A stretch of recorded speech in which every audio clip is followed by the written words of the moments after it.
Magandang hapon mga kapanalig. Welcome sa programang Usapang KKK, Kalusugan, Kagalingan at Kagandahan. Ako po si Ivy at kasama natin si Dr. Irene Lim. Para po sa inyong mga katanungan, maaari po kayong mag-text sa 0922-875-2899, 0925-896-1689 at 0917-810-6169. Para po sa may mga YouTube at Facebook, pwede niyo po hanapin si Dr. at nilang po ang Dr. Irene Lim. Gandang hapon po. Gandang hapon po muli sa inyong lahat at welcome po sa ating talakayan sa Usapang KKK. Ang inyo pong lingkod, si Dr. Irene Lim, ang magbibigay na naman po sa inyo ng bagong kaalaman. And always remember that knowledge is power. Ligtas ang may kaalaman. And when you lose your health, you will lose everything. Para ho sa mga na-miss out yung episode, pwede nyo itong hanapin sa YouTube and Facebook. So, paki-like, share, and subscribe po. I-click nyo po yung button bell. Mag-subscribe po kayo para ho ma-update po kayo pagka may bago tayong upload. Pati ho yung mga gusto ninyong i-share sa inyong mga kaibigan at kamag-anak about health, pwede nyo hong balik-balikan yan dyan by sharing. By simple sharing, doon pa lang ho nakagawa na ho kayo ng kabutihan sa inyong kapwa, no? And for our announcement, yung atin pong anti-aging and whitening soap, so available ho yan sa Shopee. Look for Ivy's anti-aging and Ivy's whitening soap. Yan po ay very effective, no? So, and para doon ho sa mga hindi marunong mag-order sa Shopee, so goodwill ho namin sa inyo ay i-send nyo ho sa amin yung inyong name, address, and cellphone number. Ipag-o-order ho namin kayo sa Shopee. But of course, be responsible enough to pay and receive your parcel na in-order ninyo. Ayan po, anti-aging, syempre ho, nakakabanat ng skin and also nakakabawas ho ng wrinkles. So therefore, your skin will look younger and smoother, no? And yung atin naman hong whitening soap, napaka-effective ho niyan na pampaputi. Unlike other whitening soap, masyadong nakaka-dry ng skin. So ito po, hindi to nakaka-dry ng skin. Maganda ho siya. You can use both. Pwede ho ninyong gamitin yan pareho, no? And yung mga elderly patient ho namin, gustong-gusto nila ho. Kontuwa sila pag nababanat yung skin nila. Dati ho sa face lang nila ginagamit. Ngayon ho sa buong katawan na. So pati ho yung mga kamay nila, braso, paa, binti, lahat ho yan banat. So, ganun po. And lagi ho kaming nauubusan ng stock kasi parami ho ang order yung mga nakasubok na po, no? Kaya ho, makiagaw kayo kasi kadalasan ho, naubusan talaga kami ng stock.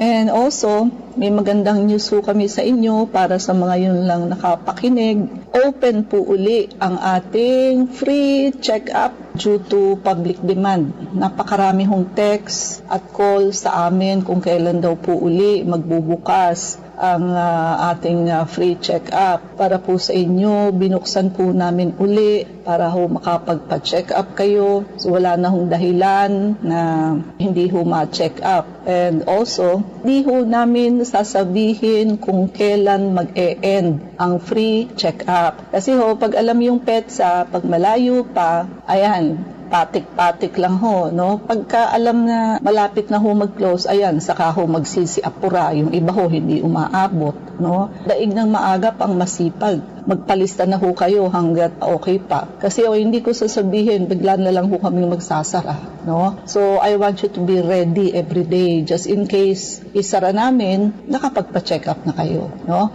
Gusto ko kasi maging maagap ho kayo, no? Hindi ho yung kung kailan huli na, tsaka ho magkukumahog. Basta daily ho, sasabihin ko sa inyo kung open o close, no? I will not tell you when we are closing. So, hindi ko alam kung ito ay 1 week, 2 weeks, 3 weeks, 1 month, depende po, no? So, binibigyan lang namin kayo ng chance na makapagpa-free check-up uli. At syempre ho, isinama namin ang free urine and free sugar testing, no? Talaga ho, napakaganda niyan, no? Libre na kayo ng check-up, libre pa ho yung test sa ihi at sa sugar. Uulitin ko ho, walang bayad ang konsulta. Makiagaw na po kayo, una-unahan na lang po dahilan sa hindi ho namin kayang mag-receive ng napakaraming pasyente sa isang araw. Kada araw ho, limited lang ho ang number ng aming kayang tanggapin because we are giving quality time to the patient. Kahit na po, libre. Hindi ho katulad sa iba, libre nga. Wala naman hong quality yung check-up sa inyo. No? Minsan nga ho, yung likod nyo, hindi man lang pinakinggan. O in-auscultate man kayo, napakabilis. May damit pa kayo. No? So, paano maririnig yan kung may damit? Siyempre ho, pag sobrang dami ng pasyente, pati ho stethoscope ng doktor, pumapalya ho yan pagka overuse. No? So, sa auscultation ho, to catch walking pneumonia, napakarami ho ang nag-o-auscultate, may damit. Tapos so, yung stethoscope ay lumang-luma na. Siyempre ho, pagkagastado ng isang gamit, medyo hindi na rin ho ganun kaganda. No? Kasi kung hindi na ho nakakarinig masyado yan, ng mga crackles, mamimiss out ho ang pneumonia. No? And yung detox protocol natin, buy 2 plus 1, di ba? So, if you buy 2 detox, may libre ho kayo either vector scan or 1-day blood cleansing. Or kung ang binili nyo ho, isang detox, isang 1-day blood cleansing, ang libre nyo ho yung vector scan. No? So, malaking discount ho yan kasi nalibre nyo yung isang procedure. No? And mas malaki ho ang savings din ninyo dyan compare ho doon sa dati natin, which is discount lang po. And sa mga gusto kong mag-look and feel younger, ang atin pong anti-aging protocol ang kasagutan dyan. But of course, hindi lang ho tayo after sa outside physical look, hindi pati ho sa internal. We're in our cells, nag-cell repair ho, nag-rejuvenate into several years younger. Of course, we are expecting that the function will also be smoother and better. Siyempre, pag bumata yung cells ninyo, ang trabaho ho niyan, ang output ho niyan, mas maganda kaysa ho doon sa matanda ng cell. No? So, lahat ng comorbidities ninyo, mag-i-improve yan. Kasi lahat ho ng part ng katawan ninyo, na-improve. Naging younger yung cells. So, pati na blood pressure ninyo, nag-improve. Sugar ninyo, nag-improve. Puso ninyo. So, lahat po actually. No? Kaya ho, this is the right time to do cell regeneration. At the age of 40, tandaan nyo po, mas mabilis na ho ang cell degeneration kaysa sa cell regeneration. Kaya ho, we start aging fast, 40 pataas. No? Ganun ho yun. Now, dahil mas kaunti na nga ho ang cell repair natin, so by doing anti-aging protocol, hahabol po yung ating cells na mag-cell repair and regenerate faster than yung natural na degeneration. So para ho ka maging younger, kailangan maunahan mo yung degeneration. No? So, ganun po. Kasi kung mag-i-equal lang, hindi ho mababago. Pero kung yung kataturalan ho natin, mas mabilis ho yung pagde-degenerate. Now, ang gagawin ho natin sa anti-aging protocol, mas bibilis ho ang repair and rejuvenation ng cells ninyo. Para ho kayo magmukhang mas bata at maging bata rin ho ang pakiramdam ninyo. No? The older you are, the more number of anti-aging protocol ang kailangan nyo. Now, kung konti lang naman, mas konti rin ho. But of course, when will you start? Ngayon po ang right time, hindi yung pag-uugod-ugod na kayo. And also, yung ating pong high-dose vitamin C, inquire nyo po kung paano magkaroon ng discounted amount. And ayun po, no? So, alam nyo naman ho na nagkakaroon ng antibacterial effect. So, nakapapatay ho ng germs aside from bacteria, and nagkakaroon ho siya ng anti-cancer effect. Actually, ang isang session lang ho ng high-dose vitamin C, puputi ho kayo, magbo-bloom kayo, pinong-pino ho yung kutis ninyo. So, ganun ho. Kahit isang session lang, mararamdaman nyo ho, lalakas kayo. No? But, of course, kung ang ginagamot nyo naman sa high-dose, cancer and also pneumonia. But syempre naman ho, hindi yan makukuha sa isang session lang. Depende ho kung anong paggagamitan nyo ng high-dose vitamin C. This is transferable, so pwede nyo hong pangregalo at wala hong expiration kung kailan nyo gustong gamitin. So, i-prepaid nyo na ho ang detox protocol, anti-aging protocol, and high-dose vitamin C para ho discounted yung amount niya. No? Now, yung mga pasyente hong may gallstone, kidney stone na ayaw hong magpa-opera, pumunta ho kayo sa amin. No? So, may protocol ho tayo para dyan. Yung mga barado ang puso na ayaw magpa-opera, may protocol din po tayo dyan. And of course, yung mga may CKD, dinadialysis, o tumataas ng creatinine, ayaw ma-dialysis, we have a protocol for that. No? But wala hong magic. It is also a process.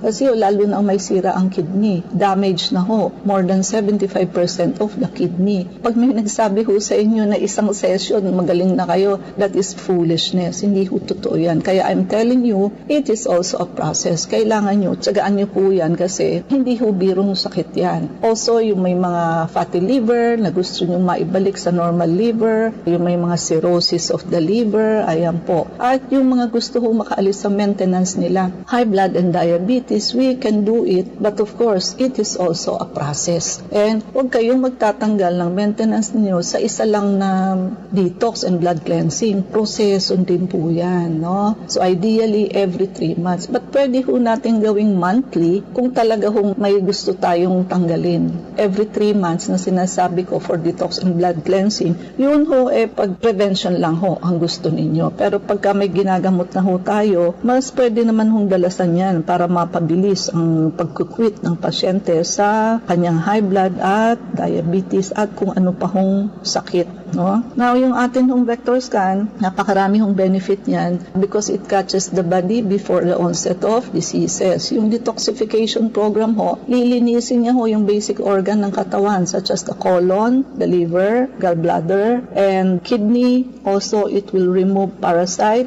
and heavy metals. No? And blood cleansing will clean the blood. So, germs and chemicals. So, gaganda ho ang blood flow ninyo. So, hindi na ho sticky blood. Makakabalik na ho yung blood kasi hindi na ho siya malapot from head to toe 7 times in an hour. No? So, ganoon po. So, lahat halos po ng sakit ay ginagamot dito sa clinic. Huwag lamang po fracture, hernias, and yung mga inborn diseases like yung mga walang butas ang puso, inborn. Siyempre, ibang usapan na yun. Yun ho talagang opera sa ospital ang kailangan nyo. Hindi nyo ho yan makukuha sa natural. No? Magsisinungaling ho ang doktor kung sasabihin kaya niyang gamutin yung walang butas ang puso at saka yung may mga luslus at yung may fracture. So, hindi ho nakukuha yan sa natural. Let us accept na may mga talaga hong condition na hindi ho makakaya ng natural. No? Ang ating pong tatalakayin sa hapong ito ay tungkol po sa melena.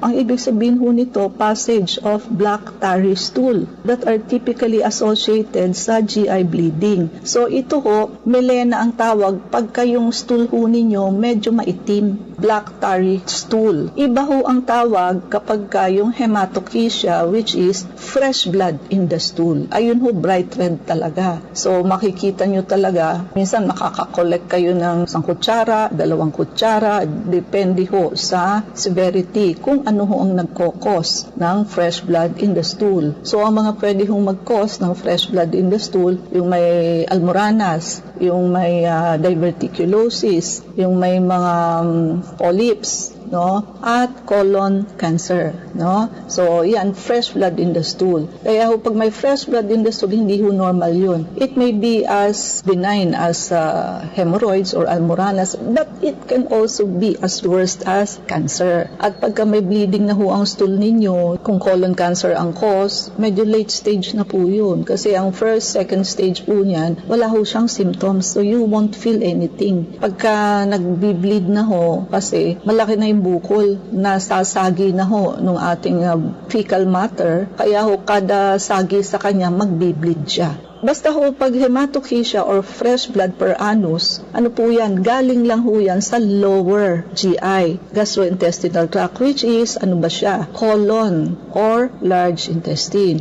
But pagka ho ang problema, melena, which is blackish, tarry stool, it comes from upper GI, no? At ano ba yung upper GI? So, yan po yung esophagus, stomach, and small intestine. So, ganun po yun. Kaya ho maitim na paglabas ho sa ating anus kasi ho yung blood oxidized na ho bago siya lumabas sa ating feces. Unlike ho nung fresh blood, hindi pa ho oxidized kasi nga ho galing lang sa mababa, which is just the small intestine. So, pagka ho galing na esophagus, stomach, small intestine, malayo ho kasi, no? So, ang small intestine ho natin is 6 meters long. Napakahaba ho niyan bago siya makalabas at makarating sa ating large intestine, which is 1.5 meters long. Kaya ho maitim na paglabas. Melena na ho ang tawag doon. So reflection ho yan ng problema sa upper GI tract, while hematochezia or fresh blood per annus belongs to lower GI, no? So ganun po yun. And so, ano ho yung mga nagkokos ng melena? Of course, number 1 is bleeding peptic ulcer. Ang bleeding peptic ulcer ho, pwede hong masakit, pwedeng hindi. Marami hong pasyente ang nagme-melena o maitim yung dumi, pero wala ho silang epigastric pain na nararamdaman. Kaya actually, di nila napapansin. Kala nila kung ano lang, kala nila minsan may kinain lang sila, kaya maitim yung fecal matter nila, no? So, pagka peptic ulcer ho, actually may sugat na, may erosion na sa stomach or duodenal lining, which is caused by, usually ho, syempre, pag ulcer, may H. pylori bacteria,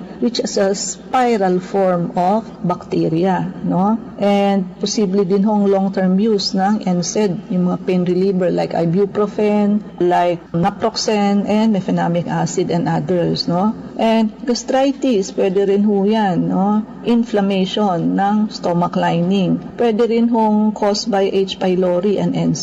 And also, yung mga excessive alcohol consumption, yung mga alcoholic drinker ho, directly nakaka-cause yan ng acidity. And yung may mga esophageal varices, sa stool ho, blackish din yan. Pero kung mangyayari ho, vomiting with fresh blood, no? O pula ho yun pag lumabas sa vomiting. Pero ho, pag sa anus lumabas, yung dugo, blackish na po yan kasi upper GI tract yan. Ang kadalasan hong nagkakaroon ng esophageal varices, yung mga may cirrhosis of the liver. Pwede ho kasing mag-rupture yung vein dyan because of portal hypertension. Pwede ho yung mag-rupture and mag-bleed. Pag nagsuka ho yan ng blood, marami. So, medyo emergency din po yan, no? And meron ding Mallory-Weiss tear, sugat or punit sa mucous membrane sa junction ho sa pinagdugtungan ng esophagus and stomach, which is usually caused by severe vomiting. Pag matindi ho yung pagsusuka. Siyempre ho, cancer. Pwede hong magkaroon ng malignancies in the stomach of upper GI and pwede hong mag-lead yan sa bleeding. Angiodysplasia, although this is also rare, fragile po yung blood vessel sa GI tract na pwede hong mag-bleed. So, yung mga associated symptoms, pwede hong magkaroon ng abdominal pain, pero pwede rin hong wala. Of course, panghihina due to blood loss na, kung matagal na ho yan, siyempre maa-anemic na ho ang pasyente. Yung papatak-patak ho, everyday niyan. Pag inipon nyo ho yan sa isang buwan, 6 months, mag-a-anemic ho ang pasyente. Then, pag anemic na ho, siyempre, mag-pallor, no? Maputla ho yung skin, lower eyelids, and the palms and nail beds. Dizziness or lightheadedness. Lalo na ho upon standing. Kasi siyempre ho, kulang na yung red blood cell carrying oxygen. Now, paano ho madadiagnose kung melena, no? May tinatawag ho tayong occult fecal blood or guaiac test. Ayan, nakikita ho ang presence ng microscopic blood in the stool, no? So, meron ho kasi may ulcer na wala pang melena, ibig sabihin microscopic pa lang. So, kaunti pa lang ho na makikita mo lang sa stool sa microscope. Pero yung grossly by the naked eye, pag kaunti lang, hindi mo pa siya makikita. No? Ayan ho, pwedeng, siyempre ho, ito endoscopy kasi sa upper GI. May scope hong ipapasok with camera para ho ma-visualize yung upper GI tract to identify the source of bleeding. No? Meron din hong tinatawag na enteroscopy. Yun naman ho, pagka ang suspecha ng bleeding ay nasa small intestine. It is because ang endoscopy ho hanggang sa first part lamang po ng small intestine. Ang tatlong part ho ng small intestine is duodenum, first part, part, jejunum, the second part, and ileum, no? Yun ho yung third portion. Ang endoscopy ho kasi usually hanggang first part lang, which is the duodenum. Pagka ang suspecha ng doktor baka nandoon sa small intestine, jejunum and ileum, kailangan ho gamitan ng mas mahabang tube. Kaya hindi na ho endoscopy ang tawag, enteroscopy. Ivy? Para dun po sa mga nais magtanong, mag-text po kayo sa 0922-875-2891. Welcome po muli sa Usapang KKK. Ako po si Ivy at kasama pa rin natin si Dr. Irene. Dok, tanong ni 8554. Nanganak po ako tapos di po ako makalakad, manhid po katawan ko, kamay ko at paa. Okay, so manhid, kamay at paa, no? So, ang possible po kasi, tsaka siyempre hindi ko naman kayo nakuhaan ng history. Hindi ko ho alam kung after birth lang ho kayo nagkaganyan or kahit na before birth, ganyan na ho talaga. If it is only after birth, dalawa lang ho ang possible complication natin dyan. Baka ho nagkaroon kayo ng diabetes during pregnancy or high blood, no? So it can be stroke, it can also be neuropathy from diabetes. But of course, yun nga, mahirap po hindi ko kayo na-check up, no? Kung simple kung pamamanhid lang yan, simply by just taking vitamin B complex, B1, B6, B12, gagaling ho yan. Pero kung hindi ho, there's something behind that. So it's either, yun nga ho, komplikasyon sa diabetes and also sa BP nyo ho. Yun lang ho ang possible na pwedeng mangyari dyan. Tsaka yung pamamanhid ho, alimbawa kung sa diabetes, hindi naman ho yan bigla. Dahan-dahan ho yan, no? Mamanhid ng konti hanggang sa manhid na ho, both kamay and paa. Hindi ho bigla. Kung sa stroke naman ho, bihira naman din pong both kamay and paa. Minsan ho, ang pagkakahati niyan, left arm and left legs. Right arm or right legs. Pero hindi ho pwedeng apat sabay-sabay, no? So medyo vague ho yung senaryo. Yun nga ho ang sinasabi ko, hindi ka pwedeng mag-diagnose at magreseta nang hindi mo nakita ang pasyente. Because there are things na dapat hong itanong ng doktor at liwanagin, no? So, siyempre ho, ganito, one way tayo. So, mahirap po. Hindi ho simple yung problema, no? So, lang tayong oras, mangyari po lamang na kayo'y magpalista kung kayo'y magpapacheck up. So, Unit 1101, Clinica Medica 101, Centuria Medical Makati, Salamanca Street, Corner Kalayaan Avenue, Makati City. So, ang landmark ho natin is along Makati Avenue, yung corner General Luna Street. Everyday ho bukas ang clinic, pati na rin Saturday and Sunday and even holidays. Kailangan lamang ho na magpalista ho kayo, no? So, ay mga numero. Pwede po kayong tumawag sa 546-9412, 0922-875-2899. Pwede rin po kayong mag-text sa 0925-896-1689 at 0917-810-6169. Prevention is better than cure and health is the best investment. Regaluhan niyo po ang inyong sarili ng pagpapacheck up para huma-auscultate namin ng likod ninyo. Maagapan ho kung kayo ay may walking pneumonia. Lalo na ho yung mga elderly and diabetic patient. Wala ho siyang symptoms. So that is the reason why I am inviting everybody. Kaya may nararamdaman ho kayo, kaya wala kayong nararamdaman. So magpalista ho kayo ng check up habang naka-free check-up pa ho tayo at may free urine and sugar testing, no? Marami ho kaming na-check up. Wala hong simptomas but may walking pneumonia. Andyan lang ho si walking pneumonia palagi sa paligid. Nasa hangin ho kasi siya, no? So, yung mas mahina ho ang immune system, yun ho ang una talagang tatamaan, no? Kadalasan ho, mas marami ang nadidisgrasya sa walking pneumonia. Kasi nga ho, hindi nagpapa-check up. By the time ho yan magpa-check up, diretso ho sa emergency room. Kasi ho, hirap nang huminga, no? So, napakarami na hong pasyente namin nakitang ganyan. Yung pinaka-latest nga ho is yung kunento ko ho sa inyo na 25 years old na daughter. So, okay na okay pa ho, malakas pa, 25 anyos no? So, bigla na lang ho, kinaumagahan pagising, hirap na hirap huminga. Ayun, na-admit ho sa hospital, actually, namatay din. And namatay na yung pasyente, yung doktor, hindi pa ho natatauhan. Hindi nga pa ho daw alam ano ang cause na ikinamatay ng pasyente. Bakit daw kaya hiningal at nahirapang huminga? Clear naman daw ang x-ray. Ayan po ang sinasabi ko. Huwag kayong umasa sa chest x-ray dahil hindi ho siya accurate. Mas accurate ho yan, baka hindi niya inoscultate ang pasyente. Mababa ho ang accuracy, no? Yun din po. Sa kinikwento ko sa inyo, hindi ho lahat ng doktor alam ang walking pneumonia. Yung mga hindi pa ho nakahawak niyan, ang ganyang kaso, mamamatayan ho talaga ng pasyente. Lalo na kung hindi ho nag-o-auscultate ng baga. Kaya ayun, iniimbitahan ko ho kayong magpalista na ho kayo dahil una-unahan ho, dahil limited lamang po ang aming kayang tanggapin per day, no? At hindi ko ho sasabihin kailan namin i-close para ho mag-initiate ho kayong daig ng maagap ang masipag. Bigla na lang namin ho i-close yan, no? Without informing you. Free din ho ang check-up ng urine and sugar, ha? At yung atin hong detox protocol by 2+1 and yung atin hong anti-aging protocol is 5+1 and yung discounted high-dose vitamin C po natin, no? Na napakarami hong benefit. Even one session lang ho, kayo po puputi, gaganda, pipino ho ang skin ninyo. And also, yung atin hong anti-aging and whitening soap, very effective po yan. Available ho sa Shopee. So, ang hahanapin nyo ho sa Shopee is IV anti-aging and IV whitening soap. At yung mga hindi ho marunong mag-Shopee, ipadala nyo ho sa amin ang inyong name, address, and cellphone number. Ipag-o-order po namin kayo sa Shopee. But of course, be responsible enough to pay and receive your parcel. Kayo naman ho magsasabi kung ilan yung ipa-o-order ninyo, no? And paki-like, share, and subscribe po. I-type nyo lamang ang Dr. Irene Lim both sa YouTube and sa Facebook. Ivy? Please like us on Facebook, ang account po natin, Clinica Medica 101. Maraming salamat mga kapanalin sa pakikinig sa amin sa hapong ito.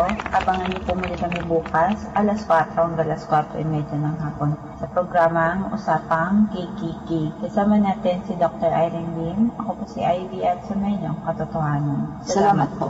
Abangang muli ang